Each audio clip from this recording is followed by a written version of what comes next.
नमस्कार, महाराष्ट्र केसरीच्या बातमीपत्रामध्ये आपलं सर्वांचं पुन्हा एकदा स्वागत आहे। कृषी पंपांना 12 तास वीज पुरवठा देण्याच्या मागणीला घेऊन शेतकऱ्यांनी रोखले राष्ट्रीय महामार्ग, पोलिसांनी घेतले ताब्यात। पोलिसांनी आंदोलन करणाऱ्या शेतकऱ्यांना घेतले ताब्यात। सडक अर्जुनी दिनांक 11 मार्च 2024 गोंदिया जिल्ह्यात मोठ्या प्रमाणात धान पिकांची शेती केली जाते। खरीप हंगामाबरोबरच रब्बी हंगामात देखील मोठ्या प्रमाणात शेतकरी धान पिकाची लागवड करत असतात। मात्र महावितरणच्या वतीने फक्त 8 तास वीज पुरवठा देण्यात येत असल्याने अपुऱ्या वीज पुरवठा अभावी शेतकऱ्यांचे रब्बी हंगाम संकटात आले आहे। शेतकऱ्यांना 12 तास वीज पुरवठा मिळालेला नाही, त्यामुळे शेतकऱ्यांच्या वतीने गोंदियाच्या कोहमारा येथे राष्ट्रीय महामार्ग क्रमांक 6 वर आज 11 मार्च रोजी दुपारी 12 वाजता दरम्यान रास्ता रोको आंदोलन करण्यात आला। रास्ता रोको आंदोलन करणाऱ्या अनेक शेतकऱ्यांना पोलिसांनी ताब्यात घेतले। यावेळी शेतकरी मिथुन मेश्राम, शेतकरी दिनेश कोरे, तेजराम कठाणे, खेमलाल गौतम, मगनलाल कोल्हे, वसंत माहुर्ले, पतिराम राऊतसह अन्य शेतकरी उपस्थित होते। महामार्गावर आंदोलन केल्यामुळे पोलिसांनी आंदोलन करणाऱ्या अनेक शेतकऱ्यांना ताब्यात घेत पोलीस वाहनात कोंबले। उर्वरित शेतकरी पोलीस स्टेशनवर धडकले। पोलिसांनी अत्यंत शिताफीने आंदोलन शांत केले। गडचिरोली जिल्ह्याप्रमाणे गोंदिया जिल्ह्यात 12 तास विद्युत पुरवठा द्या। युवा मित्र प्रतिष्ठान व शेतकरी संघटना यांच्या वतीने देवेंद्र फडणवीस उपमुख्यमंत्री तथा ऊर्जा मंत्री महाराष्ट्र राज्य मार्फत उपअभियंता विद्युत वितरण कंपनी सडक अर्जुनी यांना लेखी स्वरूपाचे निवेदन आज देण्यात आले। यात गडचिरोली जिल्ह्याप्रमाणे गोंदिया जिल्ह्यात 12 तास विद्युत पुरवठा देण्याची मागणी केली आहे। आदिवासी दुर्गम व नक्षलग्रस्त भाग म्हणून गोंदिया जिल्ह्याची ओळख आहे। जिल्ह्यात कृषी पंपांना आता दिवसा 12 तास वीज पुरवठा उपलब्ध करून देण्यात यावे।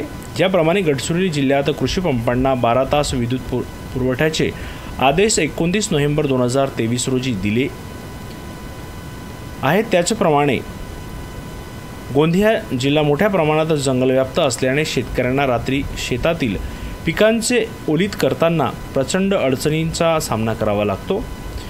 वन्य प्राणी व जंगलाची स्वापदा हल्ल्यात अनेक शेतकऱ्यांना जीव गमवावे लागले। त्याचप्रमाणे गोंदिया जिल्ह्यात पण 12 तास विद्युत पुरवठा देण्यात यावा। गोंदिया जिल्हा गडचिरोली जिल्ह्याची सीमा लागून आहे। दोन्ही जिल्हे हे आदिवासी नक्षलग्रस्त जंगलव्याप्त आहे। याचा विचार करून ज्याप्रमाणे गडचिरोली जिल्ह्याला 12 तास विद्युत पुरवठ्याचे आदेश दिले, त्याचप्रमाणे गोंदिया जिल्ह्याला सुद्धा आदेश देण्यात यावे। गोंदिया विद्युत पुरवठ्याचे आदेश देण्यात यावे ही विनंती वारंवार पाठपुरावा करून देखील या मागणीकडे दुर्लक्ष करण्यात येत आहे। 12 तास विद्युत पुरवठ्यासाठी घरगुती लाईनमध्ये भारनियम लागू करण्यात आले आहे, परंतु शेतकऱ्यांना कृषी पंपासाठी 12 तास विद्युत पुरवठ्याचे आदेश करण्यात यावे ही मागणी निवेदनातून केली आहे। पण आम्हाला जिथं पण नेतील तिथं आम्ही जायला तयार आहोत। आम्ही आपल्या हक्कासाठी लढत आहोत। जोपर्यंत 12 तास वीज आम्हाला पूर्णपणे देत नाही आणि आमची मागणी पूर्ण होत नाही तोपर्यंत आम्ही चक्काजाम करणार म्हणजे करणार।